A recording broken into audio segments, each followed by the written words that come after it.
Hello and welcome to part 3 of my educational long range hunting series, and you might notice I have a microphone now. One of the guys suggested it, so I thought I'd pull it out of the cupboard and use it. So here, hopefully this sounds a little bit better. But anyway, let's get into this. This one's not going to be as long, just because I'm going to cover through the ground pretty quickly and I'm going to try and not cross-contaminate my other videos, because we'll need the time to go over those things in there. But anyway, let's go. So, long range hunting scopes. So before we get into that, I'm going to differentiate between a long range target scope, a long range varminting scope, and everything else. So when we're talking long range hunting, I'm talking large bodied animals, 40 to 300 kilogram body weights. So therefore, what we need in those scopes is going to be quite different than your bench rest shooter. We need a bit of more versatility in the magnification, and we're going to need a bit more simplicity because we're under pressure. We're in the situation where we've got something on the other end that could walk into the bush at any minute, and we want to just keep things simple, keep things crisp, get the job done, pack everything away, pack it on the bag again, and go and retrieve our animal. So I've done a video on scopes before, and I have a very, very strong opinion on long range hunting by 99% of hunters is done inside 700 yards. I think anything outside of 700, 720 or whatever, that's fine. Around 700 yards, anything outside of that is ELR hunting. It's extreme long range hunting, and I've stated that before many times, and I've never actually explained why. I had it all up in here. And so what I'm going to do is I'm going to take you over to the board. I love my whiteboard. I'm going to take you over to my lovely whiteboard, and I'm going to explain using a few different atmospheric conditions why I think hunting inside 700 yards is the way to go. I have a very strong opinion about this, but I'm not going to take too much time on this because this is about scopes. But I think that this type of scope that you need to hunt outside of 700 yards with is different than the scope that you need to hunt inside of 700 yards with. There's many factors that I'm just going to say this. If you don't know what Coriolis effect is, if you do not know what spin drift is, if you do not factor in elevation for your shots, you've got no business hunting outside of 700 yards past it. You may pull the odd shot off, but if you do not have that knowledge, it is a fluke. And just be honest, you know it. So I'll explain why. Right here I've got an 8-inch circle which represents quite a tight kill zone, but a kill zone on any large game animal. Now I know some of them are bigger, and I agree that if a guy trying to shoot a goat at 700 yards is going to be harder than shooting a moose at 700 yards. But let's just take this here. Right, real quick, let's run through. Coriolis effect is the effect when the world is on an axis and it spins. The effect of basically when we shoot north and south, there is no Coriolis effect. We don't have to worry about that factor. But if we shoot across east or west, I'm talking about the direction, between east and west, even at 700 yards, you have got a 6-inch difference in your height of your point of impact. So if you aim here on an animal at 700 yards and you pull the trigger and you're shooting directly west, your bullet is going to hit 3 inches up here. And if you shoot east, your bullet is going to shoot 3 inches down here. There's a 6-inch difference between your point of impacts just from Coriolis effect. Then let's just take the temperature, which is another effect a lot of guys may not calculate. Temperature is, if you have 5 degrees and you shoot there, in that temperature in winter, and in summer if you shoot at 25 degrees, you have a height difference of 3 inches. Again, another factor. So you might, there's your height difference between summer and winter when you're aiming at a deer. Then you've got altitude. Altitude basically works 1% for every 300 meters of elevation. So if you shoot at sea level, your rifle in, and then you go for a tahr hunt and you shoot something at 1500 meters above sea level, again, basically another factor of 3 inches. You're gonna, and so as you come up through the elevation, the air gets thinner, so you shoot higher, your projectile shoots higher. So there's 1, 2, 3 factors, and if you add it all up, there's quite a bit of difference between those 3 factors. Then you've also got spin drift. So spin drift is where your bullet comes out of your barrel with a twist. You know, the tighter the twist, the more spin you've got, the more that bullet actually heaves over as it's traveling through. So at 700 yards, most projectiles will spin from center, usually between 2 and 3 inches out at 700 yards. So you've got all these factors. So let's say you've got a right hand twist and you're whacking 2.5 inches. You're out here. And so you've got all these factors that are atmospheric conditions that, to be honest, a lot of guys are working on a laminated drop chart on their gun stock, which just isn't going to do it. So those are some of the variables. And we haven't even talked about wind. Wind is the hardest. These are easy because these are known, and wind is not. So we've got all these variables that come into play, but the reason why I say 700 yards is because at 800 yards we're actually starting to peel out. At 1,000 yards we're 10 inches for your Coriolis effect, and we're like 4 inches for your spin drift, and all of these factors just start getting outside of that spread, and we haven't even gotten into wind. So I would say everything is shooting still inside of here if you don't factor any of this in. So you're still in if you get your wind call right. So there you go. There's my brief explanation on why I believe 700 yards is where most guys should call it quits until you get your head around all of this. Okay, so off the board, back to the video. We're talking hunting inside.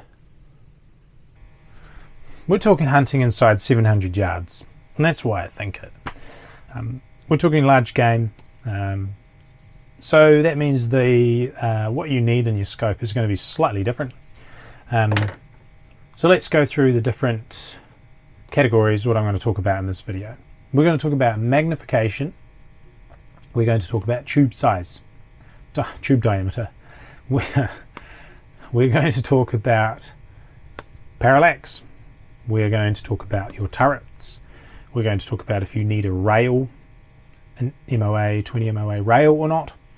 And we're going to talk about your reticle, focal plane, and a few other areas around what you need for your scope. So let's talk about magnification. I think this is a personal preference. I have a scope that is a 2.5 to 15, and that is my sort of bush to 500 yards scope. That's plenty of power. I also have a 5 to 25, and that is probably, to be honest, a little overpowered. But I wanted that to be on my 300 Win Mag so that I could assess animals from a long way off and not carry a spotting scope. I personally believe a 3 to 15 or a 4 to 16 power is all you are ever going to need to do long range hunting. I have done long range hunting and long range shots with a 3 to 9 by 40, and I have done it with a fixed 10 power, so you can do it. I just took my Creedmoor out and was shooting stuff out at 900 to 1,000 yards, and that was with a 2 to 10. So it's a personal preference. I would say you don't just stay away from all the 6x24s. I don't think you need all of that sort of stuff, unless you're starting to go ELR, and it gets a little tricky there anyway, and you know what I think of that. So that's what I think you need for your magnification. For a tube size, I do believe you need a 30mm tube or a 34mm tube. And the reason why is because you need the internal travel that your reticle can move up and down to be able to get that. Plus, you gather a little bit more light and a little bit more clarity, and I just think they're better in many, many ways. Which means you also don't need a 20 MOA rail if you're going to 700 yards with a 30mm tube. You should have enough internal elevation to get you 26, 27 MOA, which will get most cartridges out there. The next one then is parallax. You do need a parallax. I've said this in other videos before as well. You really do need a parallax once you start going past 300 yards, because you need to align everything perfectly with your eye so that your picture view is not actually moving left to right as you don't align perfectly to your scope. A parallax will just focus it all in, get it nice. Most non-parallax scopes are parallax fixed at 100 yards. They're just not really designed to go further than 200-300 yards. Turrets. Let's talk about turrets. Some of the things I think you need in a turret is, obviously you need resettable. I don't think you need like audible and super clicky. That's all marketing stuff. It's nice and it gives you a feel of like the scope is well built, but it's just all marketing. That's the first thing people focus on, is you need a turret that tracks reliably. It needs to track well. It needs to track consistently. Does it necessarily need to track inch for inch? Not really. You can calibrate it and stick that into your ballistics app. But if it's not tracking super consistently, it's probably quite a low end scope, because we're really spoiled for scopes now. The scopes that we are getting now on the market, it doesn't matter if they're from China, Japan, the Philippines, they all just track well. They all track really flawlessly, basically, your big brand stuff anyway. And to be honest, a lot of the stuff coming in now, tracking is just one of those things that we just won't put up with if it tracks badly. It just doesn't make the market. So it needs to track well. I would say try and get a scope that has 15 MOA in a turn or more. I don't like the 12 MOA ones that you're just kind of winding forever, or 8 MOA is even worse. So I go 15. I use my big scope here has got 20 in a turn. So I'm really going over a full revolution if I'm shooting, hunting, and I like that.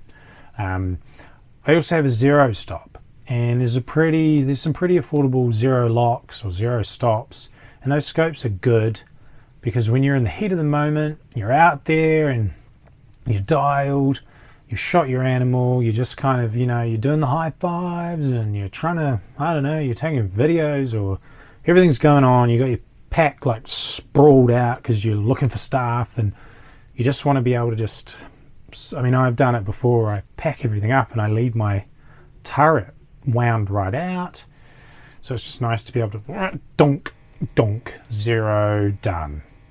So there's some pretty good zero stops out there now. They used to be kind of an elite scope thing probably like 5 years ago, but it's all sort of changing now into you're getting zero stops around your $1,500 mark scopes in New Zealand. So I like a zero stop. Do you need a 20 MOA rail? I don't think so, unless you just want to play with your rifle and really shoot it long range. You want to go out to 1,000 plus just to practice and get your head around some of the things I just talked about. Yeah, but I don't think you really need a 20 MOA rail. Put it on if you want to do that. Let's talk about reticles. I'm a firm believer that ballistic drop compensator reticles should not be used. And I say that because they're fine on the range. In fact, they're okay on the range, and you've got two Waratahs holding a gong, and you've got a flat paddock, and you've got you know, a few things that are standing up like posts, and everything looks nice and symmetrical and flat, and then BDC reticles or ballistic drop compensating reticles or holdover reticles, they work fine on your ballistics calculator. But the minute you go up into the hills and you're shooting 15 degrees and your deer is feeding on an angle like this and the tree next to it is hell bent from the wind and everything's just all of a sudden, it's just all over the show, and you're trying to hold in the middle of nowhere for your wind, and you've got your BDC reticle and you can't quite, where's the bullet going to go? It's just useless. I would say we want to be dialing in MOA or mils, and I believe for your reticle we want to have preferably a reticle with wind hash holds in it that are no greater than 1 MOA. There's some that are out there that are 2 MOA, and I find them, I'm like, okay, well, I wish they would have them in half. But yeah, 1 MOA wind hold. So you know you're working an MOA across your reticle. You've got your elevation set, or all your crosshairs are set. You're just moving left or right for the wind. I wouldn't advise dialing for wind because I think it's too easy to get it the wrong way. I think a lot of scopes that I've picked up use a higher quality turret system inside the elevation, and the windage doesn't quite feel the same. So I would say I would just leave the wind where it is, the windage, and I would hold for your wind. And I've never really had a problem holding in inches or MOA for wind. So that's my advice to you there. I'm sure some guys are going to dial and that's fine, but I find it's just too easy to leave it. There's no zero stop on there. It's just all a little bit complex. Complex is the word. So there's what I think about reticles. So the focal plane, I don't really think it matters much, because if you've got a dedicated long range rifle, I don't think it matters at all, because you're not going to go and shoot your deer at 800 yards, whatever, on half power. You're going to shoot it on the full power that you've got. If it is a kind of do-it-all rifle where you're kind of in close 50 yards, then absolutely you need a second focal plane scope so that you can actually see the reticle inside those dark areas, or you can see the reticle inside tight areas and things like that. When you start getting your first focal plane scopes, your reticles just get really tiny, and they're not very useful in close. You could get an illuminated one, but I would just go second focal plane. That's what I would do. Your scope needs to be able to take some knocks. It's not the same as a range scope, where it'll be in the back of a car in a nice hard case, come out onto the bench and then go back in the car. It's going to be dragged around. It needs to take some knocks. That's pretty much my video on scopes. I'm really big on this whole 700 yard thing. Guys, I just don't think we've got much business going out past that for the average hunter. You basically need to have some sort of military training to really understand this, or spend the time and get your head around some of those atmospheric conditions that I was talking about. Most guys who are in the heat of the moment are trying to punch in the correct things in their calculator, the ballistics calculator, and once you start going past 700 yards, look, I would just advise you this: why don't you take 5 scenario shots, pick 5 different rocks, different directions or whatever, set 5 balloons up, you can do that too, and run through your shot calculations and really think about it, and see if you can get every 5 balloon. You know, a balloon's big. You can blow up a balloon big. See if you can get them between 7 to 1,000 yards every time, first time, perfectly. And I think you'll start to really see, oh, there's a lot of factors that I'm like, okay. So that's what I would say, is that's my reasoning for that. I hope you enjoyed that, guys, and we'll see you on the next one.